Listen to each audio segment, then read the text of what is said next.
జై తెలంగాణ, జోహార్ తెలంగాణ అమర వీరులకు, జోహార్ తెలంగాణ అమర వీరులకు. కేసీఆర్ గారి నాయకత్వం, కేసీఆర్ గారి నాయకత్వం. జై తెలంగాణ. గౌరవనీయులు పెద్దలు, ఒక్క నిమిషం బిడ్డ. ఏదు సుధాకర్ అన్న, నేను మాట్లాడడానికి ఒక్క నిమిషం బరువు అవుతుంది, పక్కకు పెట్టుకోండి.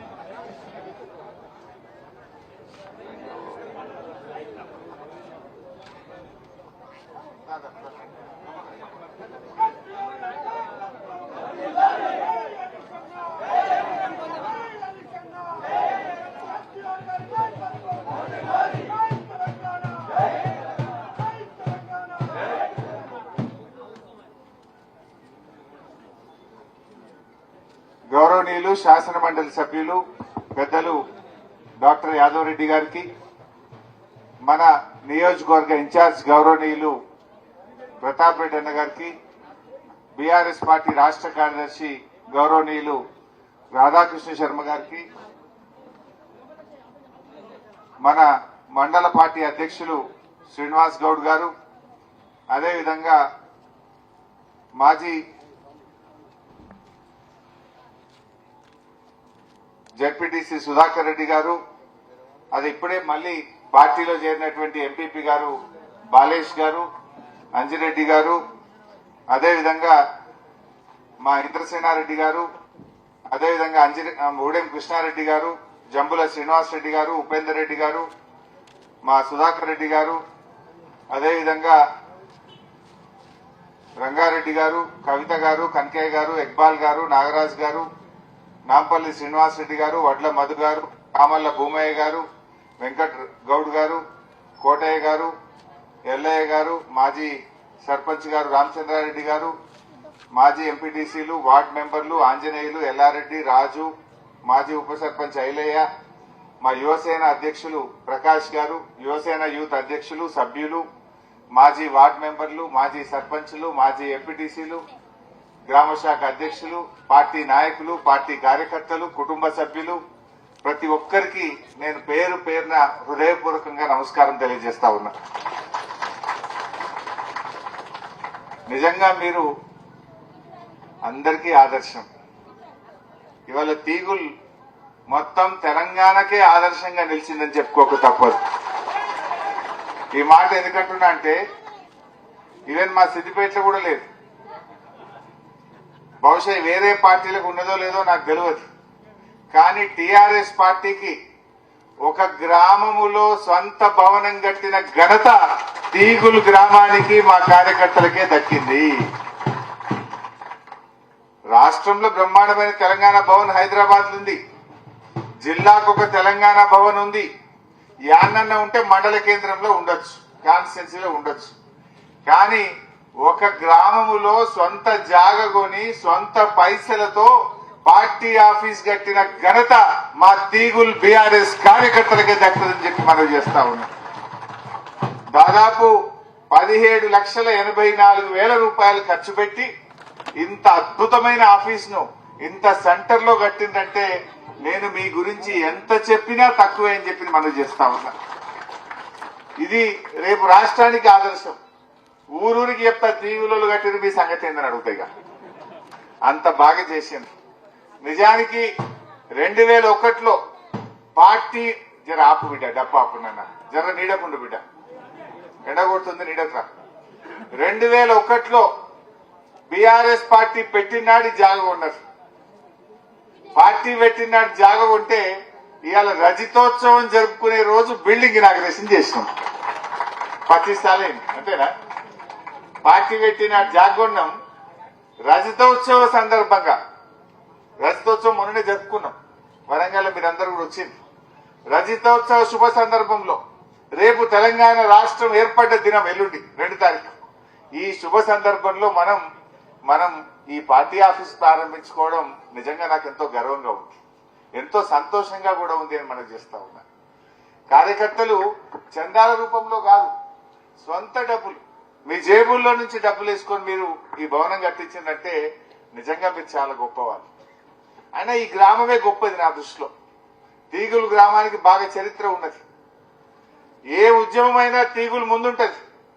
ఆనాడు స్వాతంత్ర్యం కోసం రజాకర్ల మీద ఉద్యమం చేస్తే కూడా తీగులు గ్రామం ముందుండి రజాకర్ల మీద పోరాడినటువంటి చరిత్ర కూడా ఈ తీగులు గ్రామానికి ఉన్నది. 1969లో మొట్టమొదటి తెలంగాణ ఉద్యమం, తొలి తెలంగాణ ఉద్యమంలో కూడా ఈ ఊరు నుంచి ఆ రోజుల్లోనే కుమ్మరి బాలయ్య గారు, కిష్టాపురం శాంతయ్య గారు, వడ్ల ఆంజనేయులు గారు, పాటకు మల్లారెడ్డి గారు, ఇట్లా ఎంతో మంది 69 తెలంగాణ ఉద్యమంలో ముందుండి జై తెలంగాణ అని పోరాడిన చరిత్ర తీగులు గ్రామానికి ఉన్నదని గుర్తు చేస్తా ఉన్నా. నాటి నుంచి మొదలు పెట్టుకుంటే ఇవాళ మా గ్రామ యూత్ ఆనాడు పోరాడితే ఇవాళ యూత్ కూడా స్వంత డబ్బులతో తెలంగాణ తల్లి విగ్రహాన్ని ఆవిష్కరించి ఇవాళ మీరు కూడా మా యూత్ కూడా చరిత్ర సృష్టించిండ్రు. నేను మీకు కూడా అభినందనలు తెలియజేస్తా ఉన్నా. మరి రేవంత్ రెడ్డి మా యూత్ పేరేముందే యువసేన యూత్, మా యువసేన యూత్ ఇవాళ అద్భుతమైన తెలంగాణ తల్లి చూస్తే దండం పెట్టే బుద్ధి అవుతుంది, చూస్తే ఆ తల్లిని ఆరాధించే బుద్ధి అవుతుంది. ఆ తల్లిలో అన్ని కనబడుతున్నాయి. కానీ రేవంత్ రెడ్డి వచ్చి మన తల్లిని మార్చిండు, తెలంగాణ తల్లిని మార్చిండు. మీరు అందరు చూసిండ్రు కదా, మార్చిండా లేదా? తెలంగాణ తల్లిని మార్చిండు. ఏమన్నాడు? మార్పు మార్పు మార్పు అన్నాడు. ఏం మార్పు తెచ్చిండ్రా అంటే తెలంగాణ తల్లిలో మార్పు తెచ్చిండు. ఉద్యమం అప్పుడు ఒక తల్లి, అధికారంలో ఉంటే ఒక తల్లి ఉంటుందా? ఆ తల్లి మనకు ఎంతో స్ఫూర్తినిచ్చింది. ఆ తల్లి ఉద్యమాల బాట పట్టించింది. ఆ తల్లి దీవెనతో తెలంగాణ రాష్ట్రాన్ని మనం సాధించుకున్నటువంటి తల్లి ఈ తెలంగాణ తల్లి. కానీ దురదృష్టం ఏంటంటే రేవంత్ రెడ్డి రాగానే ఈ తల్లిని మార్చే ప్రయత్నం చేసిండు. ఏమొస్తే తల్లిని మారిస్తే ఏమనంటే ఏమంటాడు? కేసీఆర్ ఆనవాళ్లు లేకుండా చేస్తా, కేసీఆర్ ఏం పని చేసిండో అది లేకుండా చేస్తా అంటాడు. ఏం చేస్తావు? రైతు బంధు బంద్ చేస్తావా? కళ్యాణ లక్ష్మి బంద్ చేస్తావా? కేసీఆర్ జిల్లాకు మెడికల్ కాలేజ్ కట్టిండు, అవి మానేస్తావా? అద్భుతమైన సెక్రటరియట్ కట్టిండు, దాన్ని తీసేస్తావా? 125 అడుగుల అంబేద్కర్ విగ్రహం కట్టిండు, దాన్ని తీసేస్తావా? ఏం మార్పు తెస్తావు? మార్పు మార్పు అంటే తెలంగాణ తల్లిని తేవడం మార్పా? ఈ తల్లి మనకు అద్భుతమైన స్ఫూర్తినిచ్చింది. తెలంగాణ ఉద్యమానికి ఊపునిచ్చిన తల్లి, ధైర్యాన్ని ఇచ్చిన తల్లి, తెలంగాణ రాష్ట్రాన్ని సాధించిన తల్లి. ఇలా ఈ తల్లిని మార్చి రేవంత్ రెడ్డి నేనేందో మార్చిన అంటాడు. కాకతీయుల తోరణం తీస్తా అంటాడు, చార్మినార్ బొమ్మ లేకుండా చేస్తా అంటాడు, తెలంగాణ తల్లిని మారుస్తా అంటాడు. నువ్వు చెప్పిన మార్పు గిదేనా? నువ్వేం చెప్పినావు? తెలంగాణ ప్రజల బతుకుదెరువు మారుస్తా అన్నావు. అందులో మార్చిందైతే ఏం లేదు. రేవంత్ రెడ్డి వచ్చినాక ఇవాళ ప్రజలు కన్నీళ్లు పెట్టుకుంటున్నారు, ప్రజలు కష్టాలు పడుతున్నారు, ప్రజలు బాధపడుతున్నటువంటి పరిస్థితి వచ్చింది. ఆనాడు కేసీఆర్ ఉన్నప్పుడు బంగారమూల కరెంట్ వస్తుండే, బంగారమూల నీళ్లు వస్తుండే. కేసీఆర్ ఉండగా సర్కార్ దవాఖాన పోతే బిడ్డ కాన్పు చేసి అన్నం పెట్టి కేసీఆర్ కిట్ ఇచ్చి తల్లిని పిల్లని ఇంటికాడ దించిపించాడు. రేవంత్ రెడ్డి రాగానే కేసీఆర్ కిట్ బంద్ అయిపోయింది. సర్కారు దవాఖానకు పోమంటే నేను రాను బిడ్డో సర్కారు దవాఖాన, కానీ పాత రోజులు వచ్చినాయి. మళ్ళా పాత రోజులు వచ్చినాయి రేవంత్ రెడ్డి వచ్చినాక. అంటే మీరు కూడా ఇవాళ ఆలోచన చేయాల్సినటువంటి అవసరం ఉంది. రేవంత్ రెడ్డి రోజుకో వేషం, పూటకో వేషం వేస్తాడు, పూటకో మాట మాట్లాడతాడు తప్ప ఒక్కటన్నా చక్కటి పని ఉన్నదా? దేవుని మీద కూడా ఒట్టు పెట్టి మాట తప్పిన పాపాత్ముడు రేవంత్ రెడ్డి. ఏమన్నాడు? 15 ఆగస్టులోగా రైతుల రుణమాఫీ చేసి తీర్తా అని యాదాద్రి లక్ష్మీనరసింహస్వామి మీద ఒట్టు పెట్టిండు. దేవుని మీద ఒట్టు పెట్టేవాడన్న మాట తప్పుతాడా? ఇక దేవుణ్ణే మోసం చేసినవాడు ప్రజల్ని మోసం చేయడా? మనని మోసం చేయడా? దయచేసి మీరు ఇవాళ ఆలోచించాల్సినటువంటి అవసరం ఉంది. జనరల్ గానే కాంగ్రెస్ పార్టీ అంటేనే ప్రజలకు ఒక అవగాహన ఉంటది. కాంగ్రెస్ పార్టీ అంటే కళ్ళబొల్లి మాటలు చెప్తారు, అధికారంలోకి వచ్చినాక ప్రజల్ని మోసం చేస్తారని. అయితే మొన్న రేవంత్ రెడ్డి ఏం చేసిండు? చాలా గమ్మత్తుగా చెప్పిండు. కేసీఆర్ కంటే 4 ఎక్కువ ఇస్తా నేను అన్నాడు. 4 ఎక్కువ ఇస్తా అన్నాడు. కేసీఆర్ 200 పింఛన్ 2000 చేసిండు, నేను 4000 ఇస్తా అన్నాడు. కేసీఆర్ 10,000 రైతు బంధు ఇచ్చిండు, నేను 15,000 ఇస్తా అన్నాడు. కేసీఆర్ ఆడవిలో పెళ్లి పెడితే 1,00,000 రూపాయలు ఇచ్చిండు, నేను తులం బంగారం కలుపుతా అన్నాడు లేదా? ఆడపిల్లలకు ఆడోళ్ళందరికీ నెలకు 2500 రూపాయలు ఇస్తా అన్నాడు. అయితే పాపం కొంతమంది నమ్మి ఓట్లేసిండ్రు. మా గజ్వేలోళ్ళు నమ్మలే. మా గజ్వేలోళ్ళు మా తీగులోళ్ళు కేసీఆర్ సార్నే నమ్మిండ్రు. కానీ కొంతమంది బయట తులం బంగారం వస్తుందేమో, 15,000 వస్తాయేమో, 2 లక్షలు మాఫ్ అవుతుందేమో, ఇట్లా చాలా ఆశపడి పాపం కొంతమంది ఓట్లేసిండ్రు. కానీ ఇప్పుడు బాధపడుతున్నారు. ఇప్పుడు ఏమంటారు? అరే జన్మల మళ్ళా కాంగ్రెస్ పార్టీకి ఓటు ఏం రాబోయ్ అంటారు. అరే ఆగమైపోయినామంటారు. కానీ ఇప్పుడు ఏం లాభం? బాధపడితే ఏం లాభం? ఇప్పుడు ఏమనుకుంటే ఏమవుతుంది? ఇంకా 3 ఏళ్ళు మోయాలి, తప్పదు కదా. ఇప్పుడు అర్థమైంది జనాలకు. ఒకటి అన్ని అర్థమైంది. జనరల్ గా కాంగ్రెస్ పార్టీ అంటేనే దాని నిజస్వరూపం బయటపడాలంటే 3 ఏళ్ళు 4 ఏళ్ళు అవుతుండేది వరకు. ఈ రేవంత్ రెడ్డి అయితే 3-4 నెలలకే బయటపడ్డది. 3-4 ఏళ్ళు కాదు, 3-4 నెలలకే ఆగమైపోయింది దుకాణం. అరే ఇది ఉత్తరే కేసు అని పబ్లిక్ 3-4 నెలలకే మనసును పట్టినటువంటి పరిస్థితి ఏర్పడ్డది. అంటే మాటలు ఎక్కువ, పని తక్కువ. మరి ఈరోజు ఆలోచించారు. ఇవాళ రేవంత్ రెడ్డి ఎంతసేపు తెలంగాణ తల్లి విగ్రహం మార్చినా దాని మీద 15 రోజులు సినిమా నడిపిండు. తెలంగాణ సింబల్ మారుస్తాను 15 రోజులు సినిమా నడిపిండు. అందాల పోటీలు పెట్టినాను 1 నెల రోజులు సినిమా నడిపిండు. ఇవేమన్నా కడుపు నింపుతాయా? ప్రజలకు బతుకు తెరువునిస్తాయా? నువ్వు తల్లిని మారిస్తే, విగ్రహం మారిస్తే, నువ్వు సింబల్ తెలంగాణ చిహ్నం మారిస్తే, నువ్వు అందాల పోటీలు పెడితే ఇది మా రైతులకు ఏమైనా కడుపు నింపుతుందా? మా యువతకు, మా విద్యార్థులకు ఏమన్నా మేలవుతుందా? అరే వానకాలం వచ్చిందయ్యాక జనుము విత్తనాలు, జీలుగు విత్తనాలు ఇవ్వంటే గది ఇయ్యే శాతం అయితే లేదు. రేవంత్ రెడ్డి దొక్కుతున్నాయి. అవి ధర పెంచిండు, డబుల్ చేసిండు. కేసీఆర్ ఉండగా 1100 సంచి ఉంటే ఇప్పుడు 2200 చేసిండు సంచి. అవి కూడా 3 ఎకరాలు ఉన్నా ఒకటే సంచిస్తారట వాడు, ఎకరం ఉన్నా ఒకటే సంచిస్తారట. అదేందో బంగారం లెక్క. జనుము జీలుగు విత్తనాలు కూడా సరఫరా చేయలేని చేతగాని దద్దమ్మ ప్రభుత్వం ఈ రేవంత్ రెడ్డి ప్రభుత్వం. ఏమైనా మాట్లాడితే పైసలు లేవు అంటాడు. మరి అందాల పోటీలకి అడిగలిచ్చినాయి పైసలు.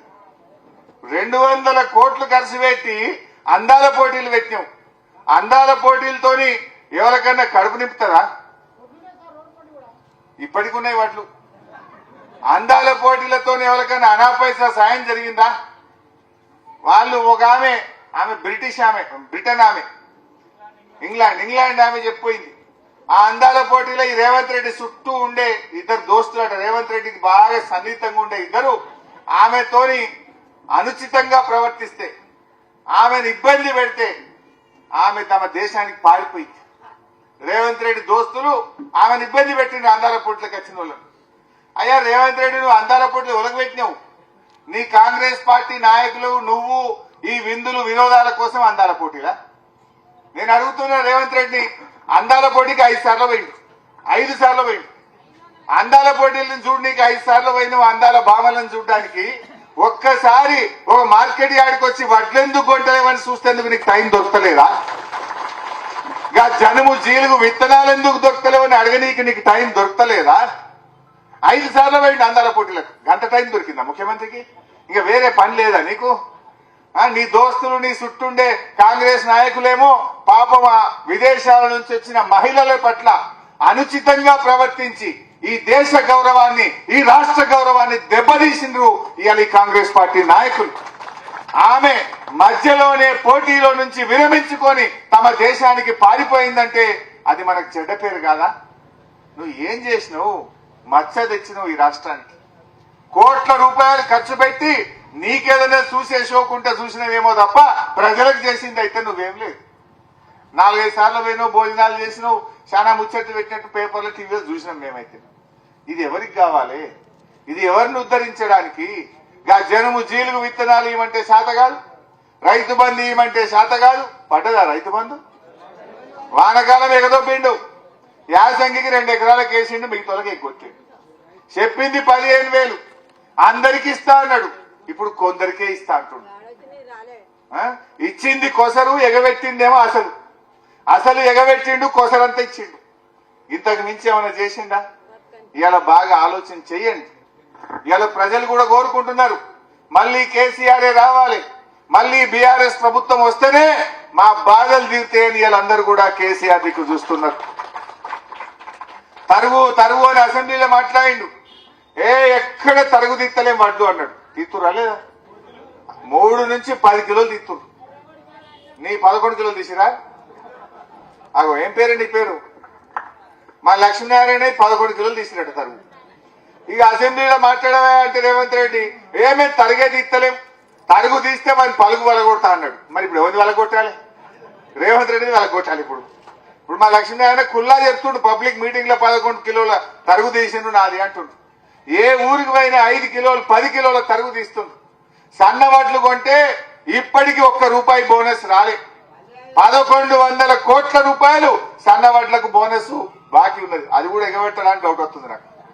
₹1 ఇస్తలేడు సన్న వడ్లకు. చెప్పిండు బోనస్ బోనస్ అన్నాడు. బోనస్ బోగస్ చేసి పారేసిండు. ఆ వడ్లకు కూడా ఇంకా 2000 కోట్ల రూపాయలు బాకీ ఉన్నది. తెల్లారే ఇస్తున్నా అన్నాడు పైసలు. కానీ 10 రోజులైనా 15 రోజులైనా వడ్ల పైసలు పడతలేవు. బోనస్ అయితే అసలే పడతలేదు. ఎరువులు సకాలంలో అందుతలేవు. విత్తనాలు దొరకలేవు. పత్తి విత్తనాల కోసం రైతులు ధర్నాలు చేసే పరిస్థితి వచ్చింది. నువ్వేం శాతగానువి? ఇంకా విత్తనాలు ఏది శాతగాని ముఖ్యమంత్రివి నువ్వు ఆ పదవిలో నుండి అవసరమా అని నేను అడుగుతా ఉన్నా. ఇలా ఆలోచించండి. ఎవరిని ఉద్ధరించండి? రైతులకు ఏమైనా మంచిగా చేసిండా? ఆడోళ్లకు ఆడపిల్లలకు ఏమన్నా చేసిండా? యువతకేమన్నా చేసిండా? మొదటి సంవత్సరమే 2 లక్షల ఉద్యోగాలు ఇస్తా అన్నాడు. కానీ తిప్పి తిప్పి కొట్టే 10,000 ఉద్యోగాలు కూడా ఇయ్యలే. కేసీఆర్ నోటిఫికేషన్ ఇచ్చి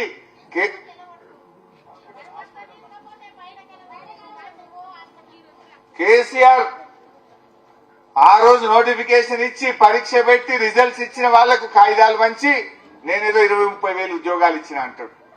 ఇవాళ నువ్వు ఇచ్చింది 10,000. ఇవాళ కేసీఆర్ ఆనాడు బీఆర్ఎస్ ప్రభుత్వం 1,67,000 మందికి ప్రభుత్వ ఉద్యోగాలు ఇచ్చింది. నువ్వు మొదటి ఏడాది 2 లక్షలు ఇస్తా అన్నావు. 10,000 కూడా ఇవ్వకుండా యువతను కూడా మోసం చేసినావు. కేసీఆర్ గురుకులాల్లో కడుపు నిండి అన్నం పెట్టి పిల్లల్ని మంచిగా చదివించాడు. రేవంత్ రెడ్డి వచ్చినాక ఆ గురుకులాల పిల్లలు దవాఖానల పాలవుతుంది. 60-70 మంది పిల్లలు గురుకుల పిల్లలు ఇవాళ చనిపోయినటువంటి పరిస్థితి ఉంది. ఇవాళ రేవంత్ రెడ్డి ప్రభుత్వం నిజాలు చెప్పుడు అలవాట్లేదు. కానీ వాళ్ళ దురదృష్టం ఏంటంటే నిజం చెప్తే అబద్దాలు ఆడాల్సిన అవసరం ఉండదు. కానీ ఒక అబద్దం ఆడి ఆ అబద్దాన్ని కప్పిపుచ్చుకోవడానికి కాంగ్రెస్ వాళ్ళు ఇంకా 100 అబద్దాలు ఆడుతున్నటువంటి పరిస్థితి ఈరోజు మనం చూస్తా ఉన్నాం. సో కాంగ్రెస్ నాయకులు ఇలా విందులు వినోదాల కోసం అందాల పోటీలు పెట్టినట్టు కనబడతా ఉంది. అందాల పోటీలకు ఎవరు పోయినరు? విందులకు వినోదులకు రేవంత్ రెడ్డి, ఆయన మంత్రులు, ఆయన పార్టీ నాయకులు 24 గంటలు ఆయనతో ఉండేటోళ్ళ కోసమే ఇవాళ అందాల పోటీలు పెట్టిండు. ఈ రాష్ట్రానికి చెడ్డ పేరు వచ్చింది తప్ప మంచి పేరు మాత్రం రేవంత్ రెడ్డి తీసుకురాలేదు. ఇవన్నీ కూడా మనం కూడా గమనించాల్సిన అవసరం ఉంది. వీళ్ళంతా మోసమే, అంతా ఆగమాగం జగన్నాథం లెక్క అయిపోయింది కదా. ఇవాళ ఏది చూసినా కొనెళ్తలేదు, ఏ కార్యక్రమం కొనెళ్ళదు, ఏ ముచ్చట కూడా ఇవాళ కొనెళ్ళినటువంటి పరిస్థితి లేదు. మా మూసి సుందరీకరణ అన్నాడు, మూసి మధ్యలో మునిగిపీకింది, మళ్ళా సప్పులు లేదు. అదేందో హెచ్సియు దగ్గర భూములకు పంచాయతీ పెట్టిండు, అది పోయింది సుప్రీంకోర్టు మొట్టికాయలు వేసిండు. కంచె గచ్చిపోలి మొట్టికాయలు పడ్డాయాలే రేవంత్ రెడ్డికి. కంచెలోనే జైలు కట్టి లోపలేసి పారేస్తా అన్నారు. వాళ్ళు దెబ్బకు మళ్ళీ సప్పులు లేకుండా అయిపోయింది. ఏదన్నా కొనెళ్ళిన కార్యక్రమం ఉన్నదా? హైడ్రా అంటివి, వాని పేరు చెప్తివి, వీని పేరు చెప్తివి, తోక ముడితివి. ఇవాళ ఒక్కటి ఆలోచించింది, ఇదే మన తీగుల్లా మన జగదేవ్పూర్లా కేసీఆర్ ఉన్నప్పుడు మన భూముల విలువ పెరిగిందా లేదా? ఆనాడు కేసీఆర్ రాకముందు 10 లక్షలకు ఎకరం ఉంటే కేసీఆర్ వచ్చినాక 50 లక్షల కోటి రూపాయలు అయింది. అయిందా లేదా? ఎవరన్నా ఆపదవాడో పిల్లల పెళ్లిలకో ఏదన్నా దవాఖానకో పిల్లల చదువులకో ఓ అద్దెకరం అమ్మితే మంచిగా 50 లక్షలు వచ్చినాయి. ఇవాళ ఎవడన్నా కొనటోడు ఉన్నాడా? అరే జరా ఇంట్లో పెళ్లి ఉన్నదిరా భయ్, 1 ఎకరం తీసుకోంటే వద్దు నాకు వద్దని అటే విత్తున్నాడు. హైదరాబాద్కి వెళ్ళి కార్లు వస్తున్నాయి, బంద్ అయింది. ఇటు వస్తున్నాయా? ఇటు మొగానే కూడా కార్లు వస్తున్నాయా? బేరం నడుస్తుందా? ఏమన్నా రిజిస్ట్రేషన్ ఆఫీస్ లో వాడు ఈగలు కొట్టుకుంటుండు. దుకాణం బంద్ అయిపోయింది. రేవంత్ రెడ్డి పిచ్చి వాళ్ళ చర్యల వల్ల, తుగ్లక్ పనుల వల్ల ఈ రాష్ట్రం నష్టపోతా ఉంది. ఆగమాగం మాటలతోని రాష్ట్రంలో పెట్టుబడులు పెట్టడానికి ఎవరు రావడం లేదు. విదేశాల్లో ఉండే ఎన్ఆర్ఐలు ఈ రాష్ట్రంలో డబ్బులు పెట్టి జాగ భూములు కొనడానికి వెనక ముందు అయ్యేటువంటి పరిస్థితి వచ్చింది. ఇవాళ చాలా ఇబ్బంది పడుతున్నారు. కొంతమంది నేను కలుస్తుంటారు అప్పుడప్పుడు, అన్న పిల్ల పెళ్లి పెట్టుకున్నానే, అప్పుడు ₹1,00,00,000 అమ్మంటే నేను అమ్మలేదు, ఇప్పుడు 60కి ఇస్తేనే జరవలకని చెప్పే, 70కి ఇస్తేనే జరవలకని చెప్పే అంటూ ఎవరు తీసుకునే పరిస్థితి లేదు. ఊర్లలో ఇండ్లు కుదబెట్టి అప్పులు తెచ్చుకునే పరిస్థితి వస్తా ఉంది. అంతా కూడా మైక్రో ఫైనాన్స్ల దగ్గర పోయి ఇండ్లు రిజిస్ట్రేషన్ చేసి అప్పులు తెస్తున్నారు పాపం ప్రజలు. ఆనాడు కేసీఆర్ ఉన్నప్పుడు ఇండ్లు కట్టిండ్రు, రేవంత్ రెడ్డి వచ్చినాక ఇండ్లు కుదబెట్టే పరిస్థితి వచ్చింది ఈ రోజు. ఇవన్నీ కూడా మనం గమనించండి. అంటే ఏదైనా ఉన్నప్పుడు మనిషి విలువ తెలియదు అంటారు. ఇప్పుడు కేసీఆర్ విలువ ఒక్కొక్కరికి అర్థమైతా ఉంది. ఆయన ఎంత మంచిగా చేసిండో, ఎంత దండలాడిండో.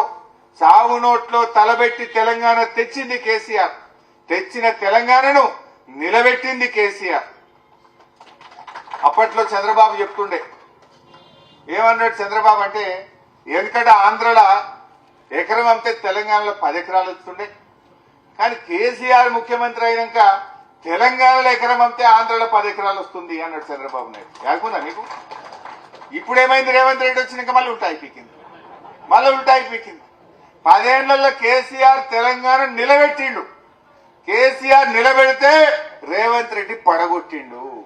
ఇది గమనించండి దయచేసి. మీరు ఆనాడున్న గౌరవం, ఆనాడున్న ప్రతిష్ట ఇవాళ ఉన్నదా ఒక్కసారి మీరు ఆలోచించాలని నేను కోరుతా ఉన్నా. వాస్తవానికి జగదేవ్పూర్ లో ఇవాళ ఒక మంచి కార్యక్రమం పెట్టాలనుకున్నాం.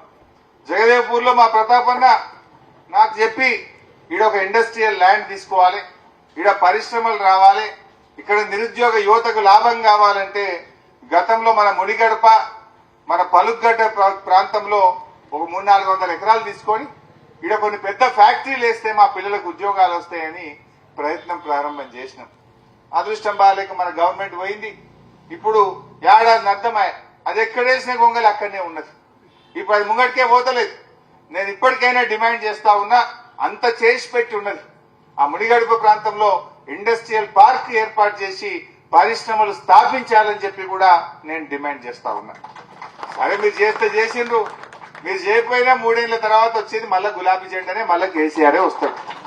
మళ్ళా మన జగదేవ్పూర్కు, మన తీగులకు, మన గజ్వేల్కు, మన సిద్దిపేటకు, మన తెలంగాణకు పూర్వ వైభవం రావాలంటే మళ్ళీ కేసీఆర్ రావాలి. దానికోసం ఇక కష్టమైతే 2-3 నెలలు భరిస్తాం. ఏం చేస్తాం చూద్దాం.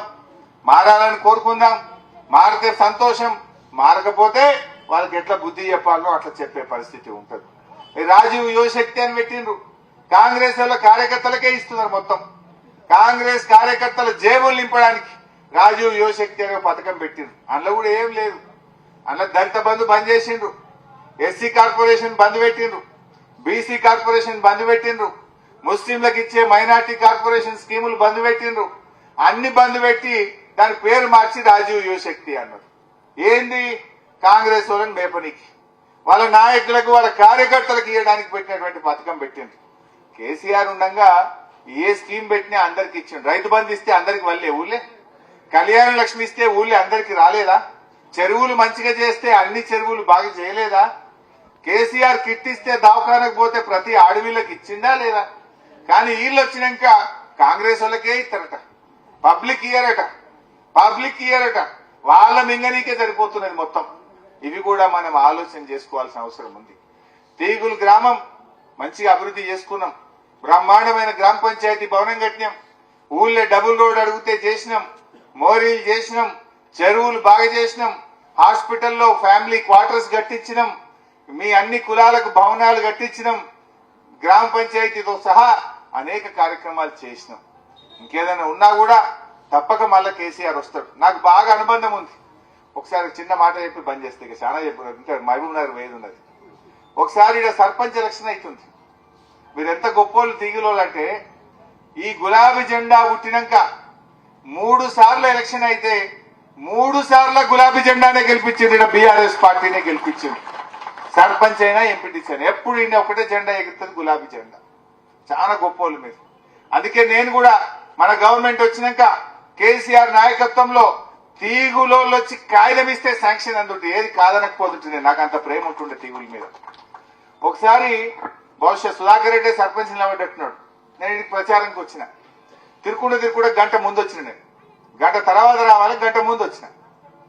గంట ముందు వస్తే ఎవరు లేరు. అయ్యో నువ్వు మొదలు వచ్చిన మీద ఎప్పుడైనా లీడర్ అంటే గంట లేట్ రావాలి, కానీ నువ్వు ముందు వచ్చిన వాళ్ళు.